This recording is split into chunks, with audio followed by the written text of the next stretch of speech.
Hello. Papa Hi. hi, Papa Jack. Good evening po. Ay, Good, umaga na pala, no? well, Good morning, depende Papa kung Jack. nasaan kang bahagi ng mundo. Are you in the Philippines? Yes, I am. I'm Okay. in Cebu, Papa Jack. Bisaya. Oo, Ah, naingabiinin yung tanan diha. wala. Ang ano lang, ang alam ko lang ay, kaluoy, dili kaluoy. Alam ko, hindi na umunlad yung paalam kong Bisaya. Pero alam mo, natutuwa ako sa mga taga Cebu kasi when I went Mm, there, I realized something. Tell me kung tama to ha. okay. A lot of people na naging kaibigan ko sa Cebu, when I went there, it's either you learn the dialect, Bisaya, Mhm. or you speak in English. Pero hindi That's sila right. mag-a-adjust sa Tagalog natin, sa Maynila. Kasi ang katwiran ng mga kaibigan ko na Cebuano, pag nagpupunta kami ng Maynila, Tagalog kami, kasi taga doon kayo eh. Mhm. Pero pag nagpunta kayo rito, learn our dialect. It makes sense eh, no? Kaya nagtry akong matuto. Ang naiwan lang sa akin ay kaluoy, dili kaluoy. Wala na ako yun lang. Wala hindi na umunlad. So sometimes English. Yeah. Ganun Anyways, din naman dito, Papa, eh. ganun din. So, ganun din po. Hindi din po kami marunong masyado, but with my line of work, I need to learn. Pero So, fluent ka mag-Tagalog, hindi ko ramdam na Bisaya ka. talaga? Oo. Baka sa ano lang yan po, sa nag-adjust na lang po Hindi kasi 'di ba eventually. tawag nito, iba yung Bisaya sa Bisaya. Bisaya ang tamang Yeah. pronunciation pag language, yung dialect, Apo, Bisaya, opo, opo. ganun. Bisaya, apo. Anyways, anong pangalan mo po? Hi, I'm Bree. Ano 'yon? Bree po, Bree. B-R-E. Double E. Bree. Yep. Okay, ilang taon na si Bree? I'm 31. Yan. Anong bahagi ka na Cebu, ma'am? Cebu City. City mismo. Mm-mm. Kaya Ah, tabi ng bahay ni Slater yung charit. Joke lang. controversial. Ikaw, nagdadala ka pa ng issue sa programa ko, ha?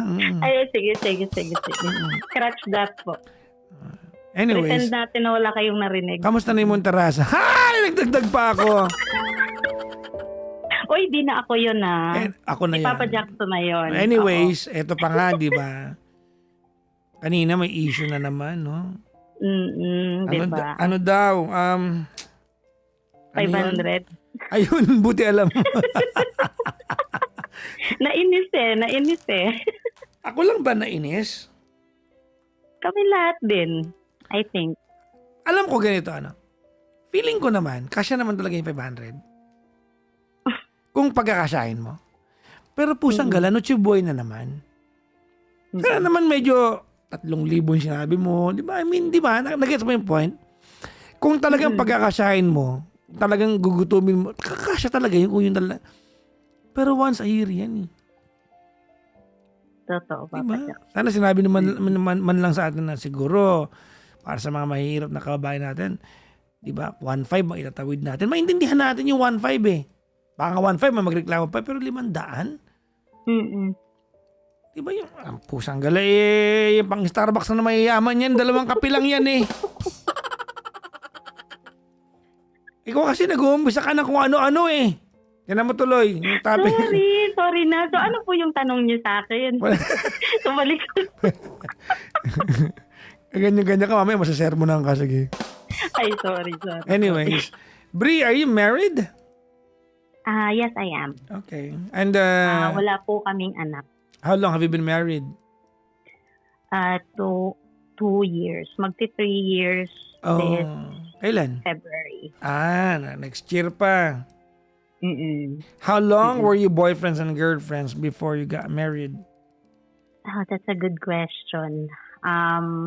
I would say a month yung ligawan and then naging 3 years na magjowa. And then nung time na may bagyong dumaan dito, Papa Jackson, we decided to live together. Way back pandemic time na 2021 na nag-decide kami na we live together kasama ng ate ko, kasama ng sister, parang ano kami, parang common house Kasi we are both of us, hindi kami originally taga Cebu. So, yun. We decided, kasi naka-boarding house siya, malayo, tas ECQ pa. So, yun, parang, alam mo na, pandemic time eh. At the same time, binagyo ng malakas. So, yun, limited yung, limited yung parang communication, and yun na both naman sa side, both ends, nag-decide na magsama na lang. And then, we got married after 3 years ng relationship, Papa Jackson. Mm. Mm-mm. And then, so yun na, we got married, and then, yun, hindi kami na-bless ng child up until now. Yun nga lang yung naging issue recently. Diretso ko na po sa, sa backstory. Ang nangyari po kasi is, I found out na nung time na we were, parang na-busy ako sa work na, parang I'm doing work na night shift, tapos siya naman day shift. Parang hindi na nagtutugma yung schedule namin. Doon ko na nalaman na, nagtaksil po si husband. Pero yung paraan ng pagtataksil, I don't know if it's considered as that. Kasi, anyways, it is. Ang nalaman ko po kasi, ang dami niyang kausap sa telepono. And nalaman ko din na may kakita siya. Na hindi lang isa, hindi lang dalawa, marami po. So yun. It was very hard on my end kasi yun nga, hindi ko din iniisip talaga na magagawa niya. Siyempre, I trusted the guy. And then, after few months na nangyari yun, ayun na, we parang, wait lang, sorry, nanginginig kasi ako. Yung ang nangyari nun is I was at work kasi I'm a trainer by profession. So, nagtitrain po ako ng umagang yon. And then, one day, naiwan po yung bukas yung cellphone niya. Mm. Hindi po ako nagduda at first. Hindi po, wala po talaga akong kutob. Like, Pero may bumulong. Oo, may bumulong lang po talaga na sinabi. Parang gumano na. Ano sabi ng bumulong? Sabi ng bumulong ano? Sabi ng bulong na, Hello, may cellphone. oy. Oo. Sabi ng bumulong. Okay. So, ayun. Ay, si Papa Jack. Sige. So, yun na. Na binuksan ko yung cellphone kasi ang plan ko is i-message ko yung ka-workmate niya na probably may cellphone din. Although bawal daw sa loob ng production. So, sabi ko, okay, i-chat ko na lang kung sino yung pinakaunang lalabas. At dun ko na nalaman ang napaka-bitter na truth na may dummy account pala siya. And dun ko nalaman na may mga babae siyang katransaction po. Nagkikilat sila. Opo. Ganito yan. Ang nangyari is, hindi niya, parang hindi niya sinasabi na single siya. Sinasabi niya na, ganito, may budget ako ngayon. O, pwede ba tayong magkita? Ganito, ganyan. Magkano yung budget na yan? Ha? Magkano? Hindi ko na po tinignan eh. Pero ang cheap lang, as in. Gano'n na pala ka-cheap ngayon ang mga, alam mo na. Ha? So, magkano yung cheap na yan? Gusto mong malaman? Di naman. Ano naman? Yun na. Basta. Magkano? Oo. May nakita ako 1.5. What? Yun yung pinaka-least amount. Tapos, 1.5? Opo. Tapos, may mga screenshots nga ako eh. May, kasi ang unang-unang lumabas parang sa isip ko, Papa Jackson, is kunin ko lahat ng ebidensya. Alam mo yon, yung parang rational pa yung utak ko eh.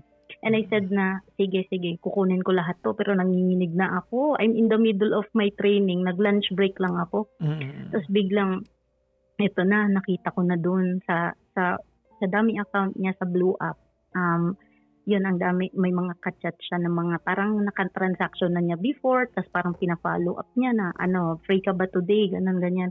Tapos, yun, siniscreenshot ko, binivideohan ko yung phone niya habang nagsiscreenshot ako para hindi talaga, like madinayin niya na gawa-gawa ko lang. Alam mo na, yung mga manipulation tactic ng mga cheater. So, sabi ko na, okay na ako. Hindi pa nagsisink in nung time na yun na gano'n na pala yung nangyayari. Tapos nakita ko po, aside doon sa Blue App, meron pa siyang iba na mga app like TG, Bigo. I'm not sure if I'm allowed to say it. Wag mo sabihin yan. Oh, sorry po. Yun. So mga apps po, ang dami talaga. Talaga. Papa Jackson, opo. So parang sabi ko, wait, parang ang una is denial pa ako. Kasi tinicheck ko talaga yung account kung totoo ba or am I seeing things na parang sa stress ko ba to na nakikita ko to ngayon. Parang nagde-denial pa po ako at first. And then dun ko na nakita, dun sa isa sa mga conversation na yun nga, sinasabi niya na I'm a married guy, ito yung gusto ko. Parang transactional sila mag-usap. Tapos may isa siyang kausap doon na siguro yun na talaga yung masasabi ko na he was doing it regularly kasi sabi niya one time, na bakit pumupunta ka dito pag lasing ka? Pag hindi ka naman lasing, hindi ka pumupunta dito. Gumaganon. So sabi ko, oh my goodness. So parang ano yun, no? Ang tawag sa kanya ay parokyano. Oo, parang parokyano nga po. So, sabi ko, eto na. So, parang doon na nagsisimula na yung yung parang nagpapanik na ako. Hindi ko din masabing panic attack kasi I'm not diagnosed with that. So, parang ito talaga yung... Hindi mo kailangan ma-diagnose pag nakita mo yan, kahit sino naman siguro, kahit wala kang mental condition, pag nakita mo yan, talaga manginginig ka, no? Normal yun, no? So yun, parang gusto kong magwala na hindi ko alam, na gusto kong tawagan yung opisina, gusto kong pumasok doon, gusto kong alam mo na yung gano'n na... Nasa work siya noon? Nasa work po, na BPO po kasi siya. So, ang sabi nila is bawal daw yung phone sa loob. So, yun yung Tapos ngayon, eto na, the worst thing happened kasi I need to resume the class. Papa Jackson. Ang sakit niyan, di ba? Imagine mo, no? You have to be, kumbaga, you have to be I have to be professional. You have to be on top shape, tapos wasak-wasak ka na. Opo. So parang, eto na, kausap ko mga doktor, nurses, ganito, ganyan, tinitrain ko na sila. Tapos talagang nilaban ko na lang po hanggang sa dulo, hanggang, na-figure out ko yun, mga 11. So hanggang 1 p.m., 1:30 to 2.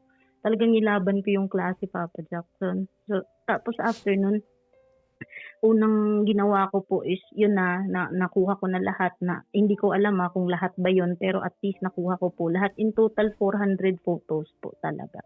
May photos and videos eh. Ang dami nun. Grabe talaga. Ano yung videos, ma'am? Ano yung videos yun? Nagpapadala rin siya? Nagpapadala yung mga girls. So kung ibalandra ko yun lahat sa Blue App, ang daming sisikat, Papa Jackson. Talaga? So, opo, talaga. Talagang pagka ilabas ko po yung mga photos na yun, videos, sira buhay ng mga babae lahat. Sabi ko, kasi may mga conversation po ang hirap pong i-deny pagka ganun. So, yun, sabi kailan mo to nahuli, ma'am? Nahuli ko po siya, kailan ba? I saw him doing that starting, yung sa una pong convo, sa pinaka-late is last year, September. Mga September, August, ganyan po. Tapos nakita ko yung convo, yung pinaka-recent, nung day na naiwan niya yung cellphone niya, that was March of this year, March 20, mga ganon. Ganyan na date. So, medyo matagal din. September, many months din.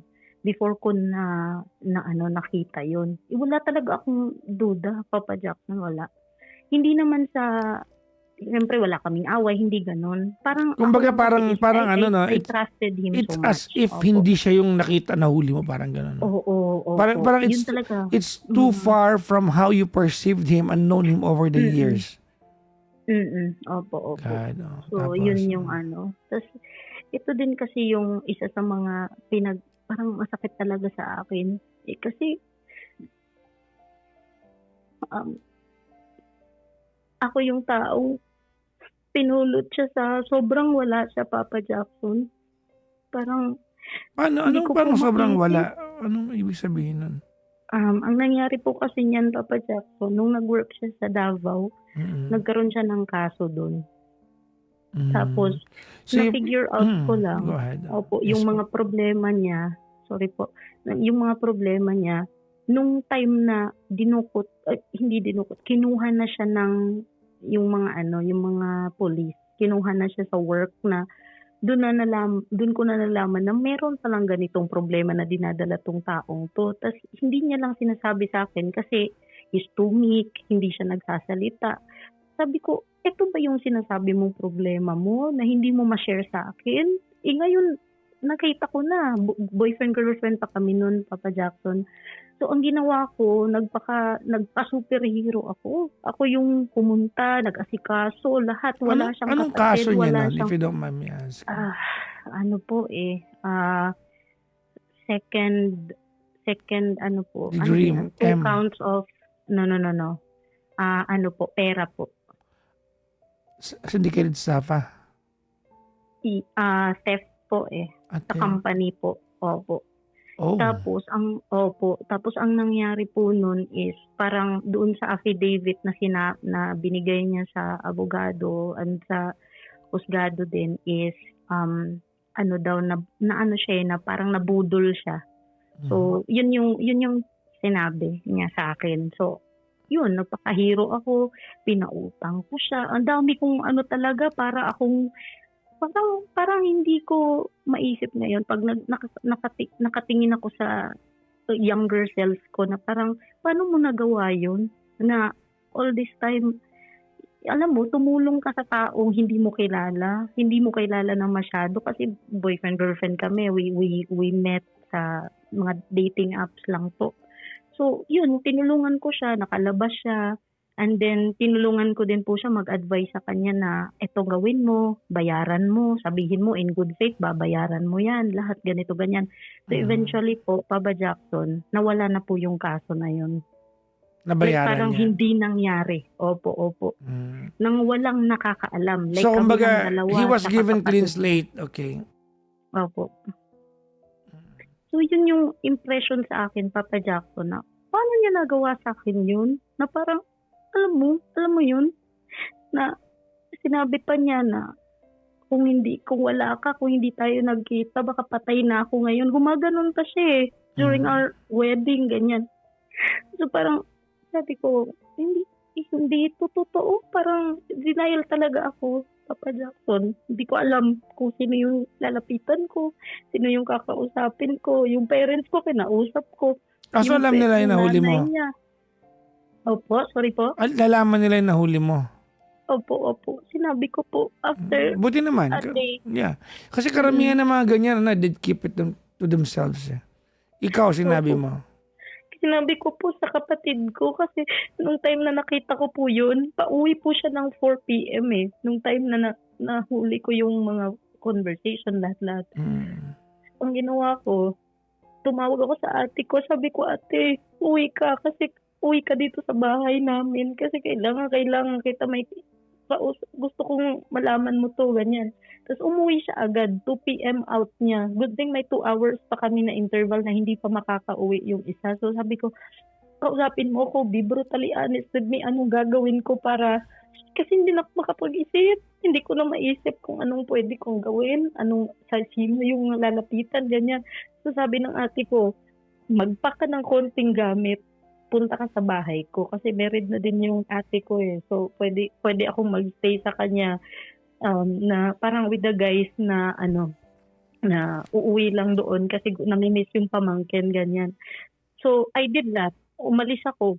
Tapos nung pag-uwi niya, tawag siya ng tawag. Hindi ko alam talaga. Hindi ko alam kung anong sasabihin ko. Hindi ko alam kung iko-confront ko na ba siya.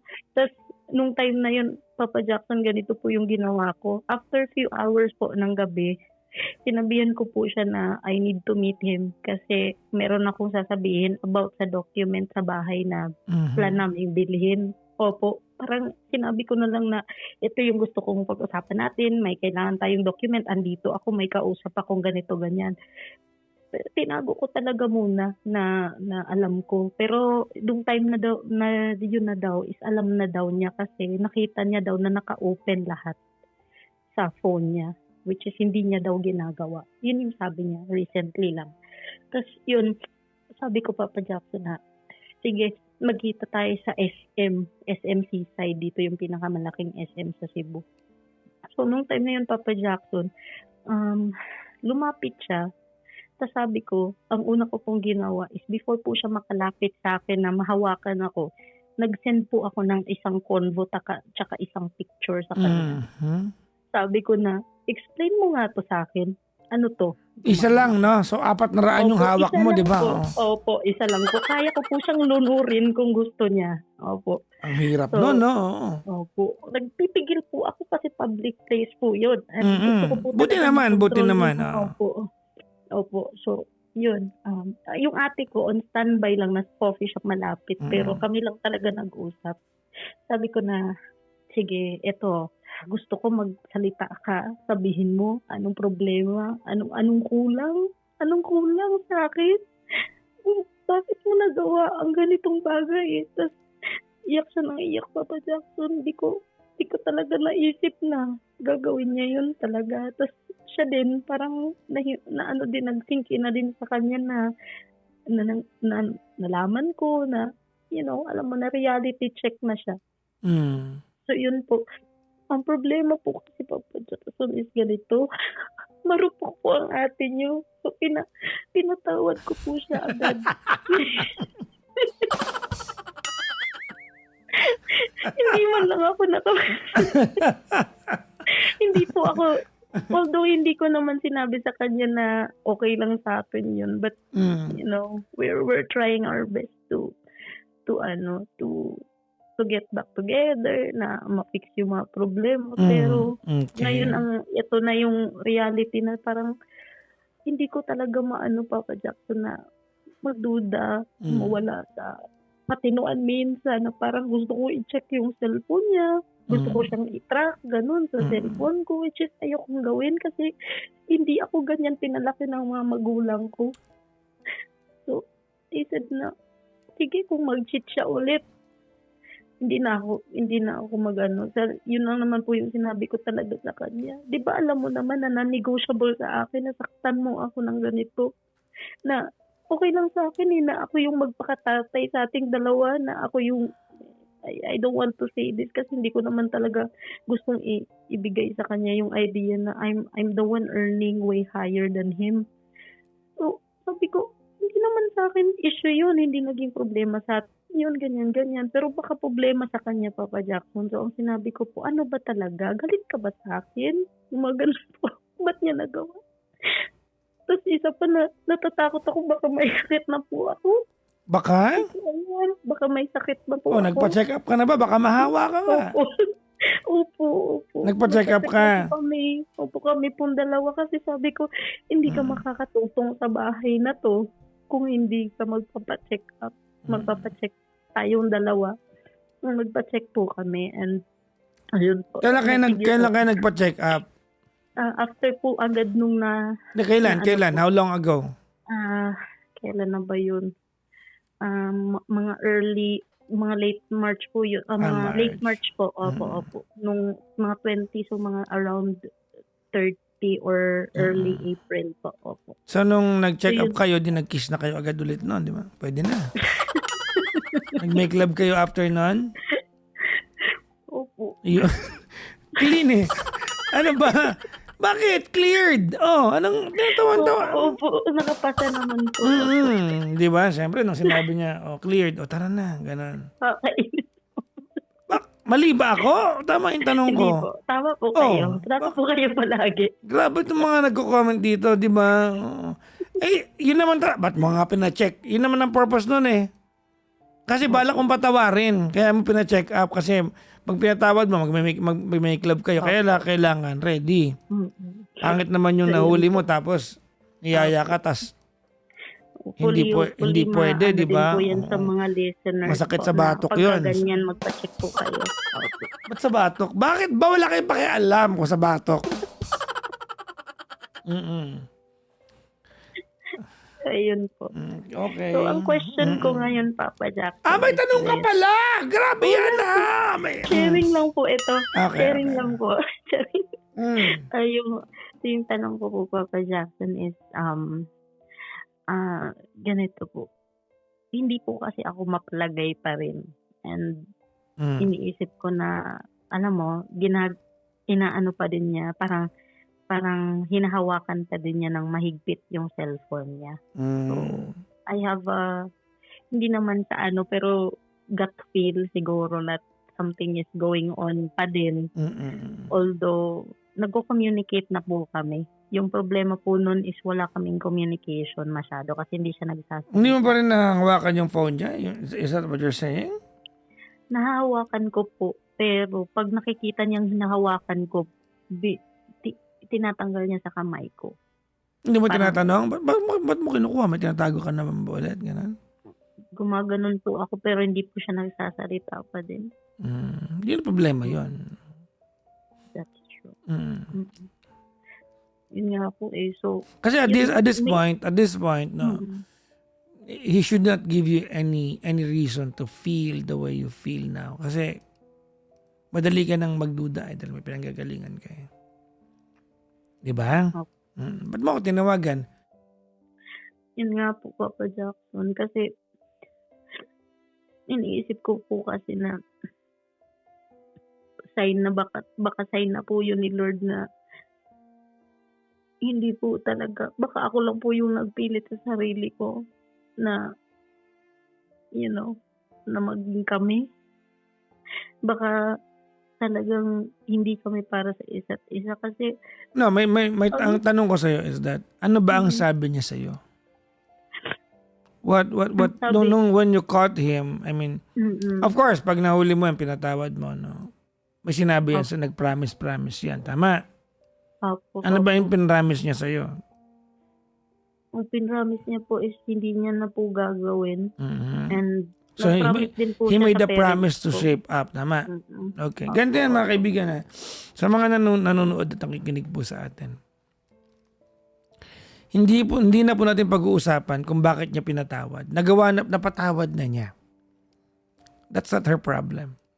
Napatawad na niya. Whether to us it sounds stupid or it's very unfair, that's none of our business. Gaano naman kababoy at kadumi na huli niya. She was able to forgive him and give him another chance. Tama ka mali? Making sense? Yes po. Okay. Yes, Your problem is he is still giving you the reasons to doubt him. Tama? Oo. At yun ang kailangan mo sabihin sa kanya. That you have to communicate with him.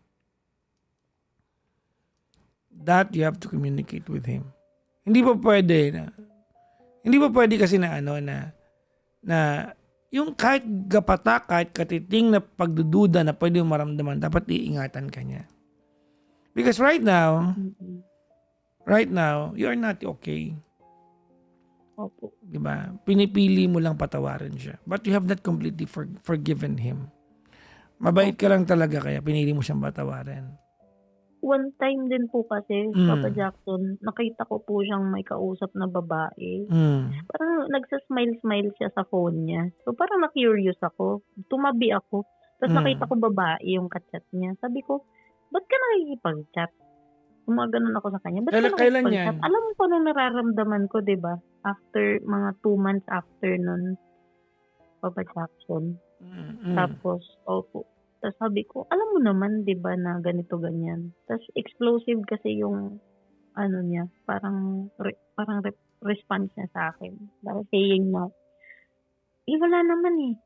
Kilala mo naman 'to, ganun, Ang gumaganon-ganon. tanong, sino ba yan?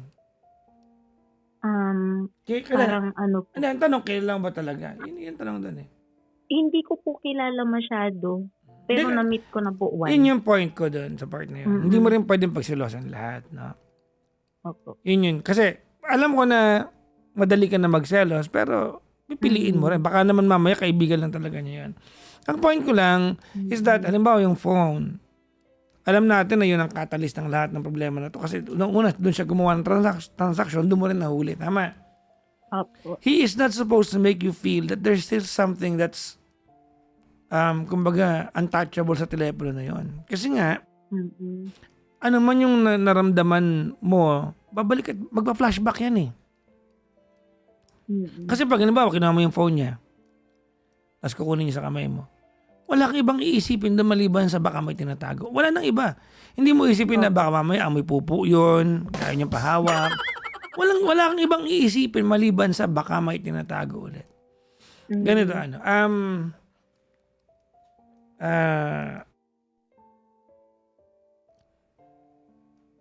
Bree. Opo. Okay. I am not in the habit of questioning people kung bakit sila nagpatawad. Okay? At this point, I just like to congratulate you kasi marunong ka magpatawad. Mahirap gawin yan, nagawa mo. Tama? Opo. But, here's my advice to you. Ready? Yes. Okay. Kung kaya mo lang gawin, ha? Opo. I want you to communicate with him. Alright? I want you to communicate with him exactly how you want him to earn your trust again. Huwag mo siyang pahulain.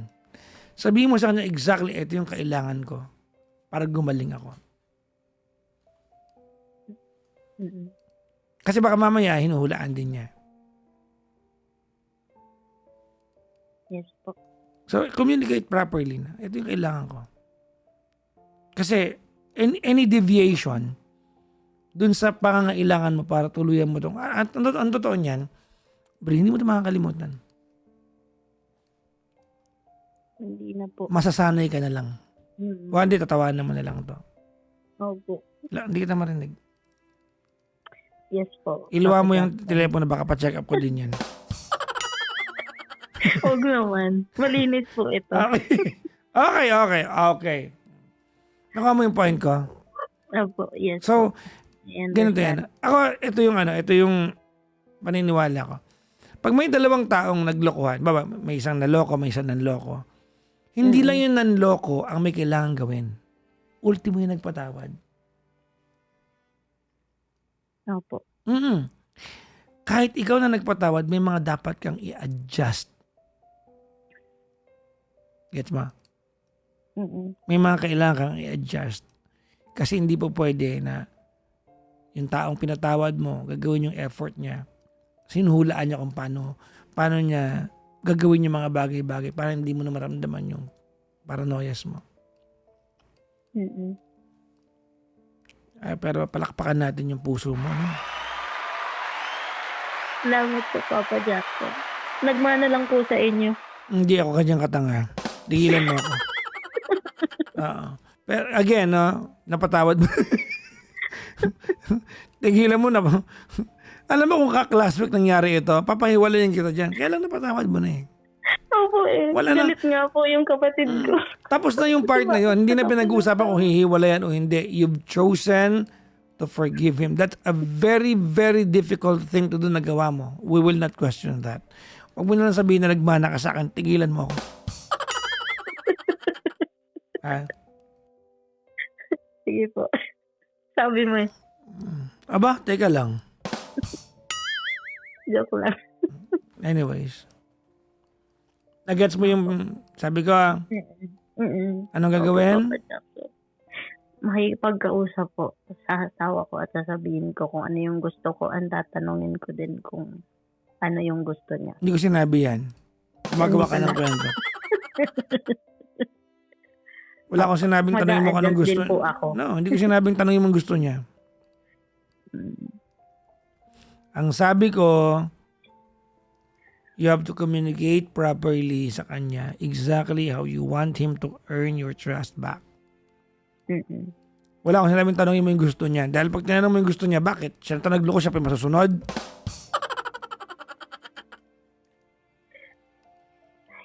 Kailan kayo ulit nag-kiss? Malalaki talaga. Po. O huwag mong idama yung iba, ha? Opo, opo. Ano po yung tanong niya? Kailan kayo ulit nag-kiss? Before po siya natulog. Yun. Ano pala? Okay na pala. Okay naman. Okay naman po. Okay. Okay. Ha? Anyways, I just really hope that that you get past this, the soonest possible time. Opo. Nagdadasal na lang po ako na, Mm. hindi ako tatawag ulit at sasabihin ko na, naku, nangyari na naman.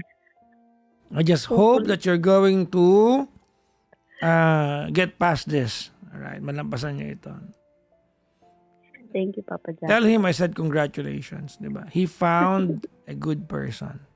Someone who knows how to forgive. That's not easy. Okay? Opo. Thank you, Papa Jackson. Pero, I have a pero. Ready? Opo. Yes po. The next time na meron pa siyang gawin, run as fast as you can away from him. Kasi ang pinakamasakit na pwede niyang gawin ay sanayin kang sinasaktan. Opo. Sinabi ko din sa kanya, Papa Jackson, na sana pinugbog mo na lang ako. Hindi na tama. I mean, ang ibig ko pong sabihin. Hindi pa rin. Sorry po. Sinabi ko po yan sa kanya noong time na andun kami sa mall. Sabi ko sa kanya na para hindi ko kakayanin tong ginawa mo. Pero salamat sa Diyos kasi mababait po yung mga nasa paligid ko. Kinausap po ako ng maayos. Dati po na hindi ko kasalanan na nagtiwala. Anyways. Sorry guys.